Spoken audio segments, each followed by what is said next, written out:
तो यारो इस दुनिया की क्रिएशन के पीछे हमेशा से ही दो रीजन दिए जाते हैं, एक तो साइंस और एक गॉड। कुछ को पहला कारण सही लगता है तो कुछ गॉड को इस पूरे वर्ल्ड के पीछे की वजह मानते हैं। जहाँ क्या पता दोनों ही सही हो, हम कुछ कह नहीं सकते क्योंकि मरने के बाद की दुनिया किसने देखी है। बट क्या तुमने कभी सोचा है क्या होगा अगर ये चीज उल्टी हो जाए? आई मीन इस दुनिया को साइंस और गॉड ने नहीं बल्कि गॉड और साइंस को इस दुनिया ने बनाया हो। वेल रियल वर्ल्ड का तो पता नहीं, लेकिन मार्वल यूनिवर्स की दुनिया में ये हो रहा है क्योंकि अब 2022 के टाइम में आयरन मैन एक गॉड को क्रिएट कर रहा है। जहाँ ये सब शुरू कैसे हुआ मैं बताता हूँ। दरअसल कई लाखों सालों बाद अब म्यूटेंट्स एक ऐसा तरीका ढूंढ चुके हैं जिससे वो अमर हो जाएं। उसी को यूज करके इन्होंने अर्थ के क्रैकोआ देश के साथ साथ मार्स को इनहेबिट कर लिया है, जो बात ना इंसानों को पसंद आ रही है ना ही इटर्नल्स को। ये दोनों प्रजातियां मानती हैं कि म्यूटेंट्स अब इस दुनिया में रहने लायक नहीं रहे हैं क्योंकि सिर्फ अपने लिए जी रहे थे। इसीलिए इटर्नल्स ने इनके खिलाफ जंग छेड़ दी। क्रैकोआ पर अटैक हुआ, वहीं मार्स पूरी तरह तबाह हो जाता है। मैग्नेटो समेत हर म्यूटेंट की वहाँ मौत हो गई। सारा मार्स ऐसा लग रहा था मानो हड्डियों का कोई समंदर हो। एंड अब सिर्फ अर्थ पर ही कुछ म्यूटेंट्स बच पाए हैं जिनका हश्र भी शायद कुछ अच्छा नहीं होगा क्योंकि इटर्नल्स अपनी डेथ टावरिंग मशीन्स के साथ अर्थ पर अपना फाइनल अटैक कर चुके हैं। म्यूटेंट्स मारे जाएंगे जो ना हो, इसीलिए आयरन मैन एजेक के साथ मिलकर एक गॉड को बनाना शुरू कर चुका है। अब गाइस आगे क्या होगा इस एपिसोड में हम यही जानेंगे, लेकिन उससे पहले अगर फर्स्ट एपिसोड अभी तक नहीं देखा तो उसे यहाँ से देख लेना या लिंक डिस्क्रिप्शन में भी मिल जाएगा। नाउ चलिए शुरू करते हैं एक्स द जजमेंट डे के सेकंड एपिसोड को। तो यार युग यानी इटर्नल्स की वॉर की गूंज अब पूरी दुनिया में सुनाई दे रही थी। चाहे फिर लंदन, वैंकूवर, मुंबई कोई भी शहर हो, बस बात ये थी कि अलग अलग जगहों के लोगों की सोच अलग है। कुछ म्यूटेंट्स के खत्म होने पर खुश हैं तो किसी को इस बात से फर्क तक नहीं पड़ता, तो कोई इससे दुखी। इवन कुछ तो ऐसे भी हैं जिनके लिए ये वॉर और ये कत्लेआम सिर्फ एक एंटरटेनमेंट है। लेकिन म्यूटेंट्स के लिए ऐसा नहीं था, वो तो अपनी प्रजाति को बचाने के लिए पूरी ताकत से लड़ रहे हैं। क्रैकोआ में इटर्नल्स के मॉन्स्टर्स ने म्यूटेंट्स पर हमला कर दिया। सारा आइलैंड तहस नहस हो रहा था। स्कॉट कहता है मुझे इन मॉन्स्टर्स से लड़ने के लिए सबको आगाह करना चाहिए था, ये बहुत पावरफुल हैं, हम हार जाएंगे। इस तभी स्ट्राइक के साथ कैप्टन अमेरिका वहां आ जाते हैं। तुम्हें हिम्मत नहीं छोड़नी चाहिए स्कॉट, अब हम आ चुके हैं। लेकिन गाइस कैप्टन को देखकर एक्सोडस कहता है डेस्टिनी ने कह दो यहाँ से चले जाएं, हमें इन जैसे गद्दारों की जरूरत नहीं है। इस पर मैजिक ने कहा अवेंजर्स यहाँ इन बास्टर्ड्स को मारने आए हैं एक्सोडस, हमें जितनी मदद मिले उतनी कम है। लेकिन फिर भी अगर तुम्हें इतनी ही प्रॉब्लम है तो क्वाइट काउंसिल के आने के बाद वोटिंग कर लेंगे। लेकिन तब तक क्रैकोआ अवेंजर्स का स्वागत करता है। गाइस साइक्लोप्स ने कैप्टन से हाथ मिलाया। वेलकम अवॉर्ड कैप, चीज़ें यहाँ मुश्किल हो रही थी।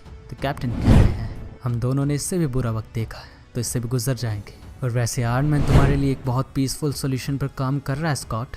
तो गाइस टोनी अपने काम पर लग चुका है। उधर अवेंजर्स माउंटेन पर वो कह रहा था तुम चाहती हो हम एक ऐसा स्पेस गॉड बनाए जो अपने इटर्नल्स बच्चों को सब रोकने के लिए बोले, वो भी कुछ घंटों में। इसके लिए तो मुझे सुपर जीनियस होना होगा, रेड तो इसके लिए हल्की बन जाता। इस पर एजेक कहती है मेरे पास प्लान्स हैं टोनी स्टार्क, बट हमें किस्मत की ज़रूरत भी पड़ेगी और एक ऐसे यूजलेस म्यूटेंट की भी जिसने सेलेस्टियल से उनका नॉलेज चुराया हो। ये सुनते ही मिनिस्टर सेलेस्टर ने कहा ओह मुझे पता ही था तुम मुझे यहाँ बिना वजह किडनैप करके नहीं लाई हो। मेरे लोग मर रहे हैं, हमें जल्दी करना होगा। तो कहाँ से शुरू करें? एजेक कहती है ये खोली टास्क है यू मोरॉन, हमें जल्दी यहाँ पर काम नहीं बिगाड़ना है। उधर का इस बैटलफील्ड में सिचुएशन काफ़ी टेंस हो चुकी थी, लेकिन फिर भी कैप्टन मार्वल, नमोर, थॉर और बाकी के म्यूटेंट्स ने एक हेक्स मॉन्स्टर को कंट्रोल में ले लिया था। एंड तभी नमोर का एक जोरदार एक ही स्ट्राइक में उस मॉन्स्टर का आर्मर क्रैक कर जाता है। नमोर ने कहा ये मेरा है, कोई भी इसे छुएगा नहीं। गाइस हीरोज़ में कॉन्फिडेंस वापस आ रहा है, जो अच्छी बात थी, लेकिन दुनिया के लिए नहीं, क्योंकि इनके हर एक वार के साथ समंदर में बहुत पावरफुल अर्थक्वेक्स आने लगे थे। मल्टीपल सुनामीज की वेव्स कोस्टल एरियाज की तरफ बढ़ने लगी। अर्थ के मेंटल को सीरियस डैमेज हुआ था, हजारों मारे जाएंगे और ये फिलीपींस, ऑस्ट्रेलिया, जापान हर जगह होगा। ये देखते ही साइक्लोप्स समझ जाता है कुछ तो करना होगा। वो कैप्टन को कहता है कैप तुम जाओ, लोगों की जान खतरे में है, इनसे हम निपट लेंगे। कैप्टन ने कहा थैंक्स स्कॉट, एक दिन दुनिया भी तुम्हारी ये साइड देखेगी। इसके बाद गाइस थॉर, कैप्टन मार्वल और बाकी सभी एवेंजर्स लोगों को बचाने निकल जाते हैं, जो देखकर एक्सोडस कहता है देखा काउंसिल ये लोग धोखेबाज हैं, अभी भी हमें छोड़कर जा रहे हैं। कैसे म्यूटेंट्स फिर अकेले हो गए थे, पर क्या ऐसा सही में था? नहीं, क्योंकि इस वक्त आयरन मैन उनकी मदद के लिए वो काम करने में लगा है जो किसी ने कभी नहीं किया था। बट एक एब्सोल्यूट पावर के नए गॉड को बनाने के लिए काफ़ी कुछ चाहिए था, जैसे कि अर्शम द जज की डेड बॉडी जो अर्थ पर क्रैश हुई थी। द ड्रीमिंग सेलेस्टियल का हार्ट, एसगार्ड के डिस्ट्रॉयर आर्मर की पावर, साथ ही इटर्नल्स की प्रेयर्स और scriptures, the completely new Holi scriptures जो गॉड के थॉट्स को फॉर्म देंगे। लेकिन क्या ये सब काफ़ी होगा? बिल्कुल नहीं, क्योंकि इस सब को जोड़े रखने के लिए कुछ और चाहिए था, कुछ ऐसा जो कभी पावर कॉस्मिक के कनेक्शन में रहा हो, जो टोनी स्टार्क था। यानी आयरन मैन की बॉडी, उसकी सोल और उसका नर्वस सिस्टम इस नए गॉड का बेस होगी, जस्ट लाइक अल्ट्रॉन। मतलब टोनी इस गॉड का क्रिएटर और फादर कहलाएगा। सुनने में काफ़ी अजीब लगता है, लेकिन जो है सो है। उधर गाइस, म्यूटेंट्स और इटर्नल मॉन्स्टर्स की बैटल अब बहुत ही डरावने मोड पर पहुंच चुकी है। म्यूटेंट्स ने मिलकर इस मॉन्स्टर जिसका नाम साइन है, इसके आर्मर को तोड़ दिया था। इसके थॉट्स अब जीन ग्रे सुन सकती थी। जीन को पता चल जाता है ये और इसकी सिस्टर्स अपने साथियों को हील कर रही हैं, यानी ये जिंदा है। एक्सोडस, ये जिंदा है। ये सुनते ही एक्सोडस ने कहा, तब तो ये बड़ी अच्छी बात है, क्योंकि अगर ये जिंदा है तो मैं इन्हें दर्द दे सकता हूँ। इनका ये बोलते ही एक्सोडस सुप्रीम टेलीकिनेटिक पोटेंसी का सबसे पावरफुल म्यूटेंट ब्लास्ट के साथ इटर्नल मॉन्स्टर्स और म्यूटेंट सबको खत्म कर देता है। कुछ नहीं बचा सिवाय स्कॉट और 3-4 म्यूटेंट्स के, जिन्हें कर्ट यानी नाइट क्रॉलर टेलीपोर्ट कर लाया था। बट आप कहोगे ऐसा कैसे? अगर सब म्यूटेंट्स मर ही गए तो फिर इस वॉर का फायदा ही क्या? वेल, ऐसा नहीं है, क्योंकि अगले ही पल होप समर्स अपने 4 साथियों के साथ पूरी म्यूटेंट्स प्रजाति को दोबारा वापस ले आती है। मैंने बताया था म्यूटेंट्स अब अमर हैं, उन्हें मारा नहीं जा सकता। पूरे 15 मिलियन म्यूटेंट्स कुछ मिनट्स में ही वापस आ गए, जिनमें लोगन और एक्सोडस भी शामिल थे, जिन्हें कुछ याद नहीं है कि इनके मरने के तुरंत पहले क्या हुआ था। But sign the eternal monster को याद है, जो अभी आग में जल रही थी। इस सारी बैटल का असर अब पूरी अर्थ पर दिख रहा है, क्योंकि ये इटर्नल मॉन्स्टर साइन खुद को हील करने के लिए लोगों की लाइफ फोर्स को खींच रही थी। ये इटर्नल्स का सीक्रेट है। जब भी ये मरते हैं तो इन्हें जिंदा होने के लिए किसी की भी रैंडम लाइफ चाहिए होती है। यही प्लैनेट अर्थ का ओल्डेस्ट मैकेनिज्म है। तभी तो कहते हैं इटर्नल्स तब तक जिंदा रहेंगे जब तक अर्थ पर इंसान जिंदा है। गैस, यहाँ ये सब चल ही रहा है तो वहीं एवेंजर्स माउंटेन पर फेस्टोस अपने पावरफुल हैमर की एनर्जी उस नए अनबॉर्न गॉड को पास कर रहा था।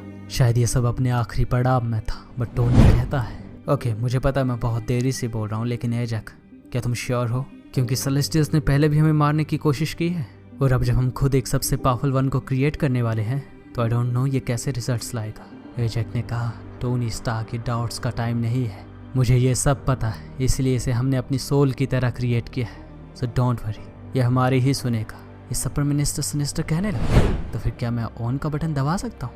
क्योंकि मेरे लोग मर रहे हैं। गैस, चाहे टोनी और एजैक के मन में कितने ही डाउट्स क्यों ना हो, लेकिन मिनिस्टर सिनिस्टर बिल्कुल सही बोल रहा है। उसके लोग यानी म्यूटेंट सच में खतरे में है, क्योंकि साइन एक स्पेस पोर्टल के थ्रू भाग रही थी। बट फिर बूम, वो उस पोर्टल में से पास होते ही लौट भी आई एंड वो कम्प्लीटली हील हो चुकी है। उसने अपने गिरने के इम्पैक्ट से ही पूरे आइलैंड को तबाह करना शुरू कर दिया। धरती से लावा तक निकल आता है। जीन को कुछ समझ नहीं आ रहा था वो क्या करे, क्योंकि अगर वो अपनी जान बचाकर यहाँ से भागते हैं तो म्यूटेंट्स के वॉल्ट और द 5 के मेंबर्स मारे जाएंगे, जो म्यूटेंट्स के अमर होने की वजह है। ये देखकर नाइट क्रॉलर मर चुकी डेस्टिनी को पकड़ लेता है। वो डरा हुआ है और जाने अनजाने गॉड से प्रेयर करने लगा। बड़ी अजीब बात थी, म्यूटेंट्स कभी ऐसा नहीं करते। बट जो कुछ भी हो, शायद आज उनके लिए गॉड ज़रूर आएगा, या फिर वो आ ही रहा है। टोनी और एजैक ने इस नए गॉड की इनिशिएशन कर दी थी।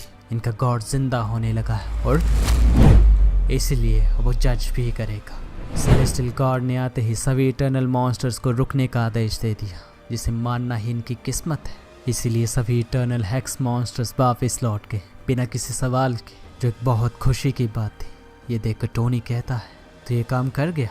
एजैक ने जवाब दिया, हाँ Tony Stark of the Avengers, आज हमने वो किया है जो किसी के लिए भी इम्पॉसिबल होता। तुमने आज अपने ही एक गॉड को बनाया है जो एजैक इससे आगे कुछ कहने वाली थी कि तभी ये नया सबसे पावरफुल सेलेस्टियल गॉड कहता है, पीपल ऑफ अर्थ, तुम सब स्पॉइल्ड हो चुके हो और ये प्लैनेट रूइंड। तुमने जरा भी दया नहीं दिखाई, इसलिए मेरे पास अब कोई और ऑप्शन नहीं है। तुम सब ने खुद अपने कर्मों से मुझे ये करने पर मजबूर किया है। ये तुम्हारा जजमेंट डे है, सिर्फ 24 घंटे हैं तुम्हारे पास। तुम में से हर कोई इंडिविजुअली जज होगा।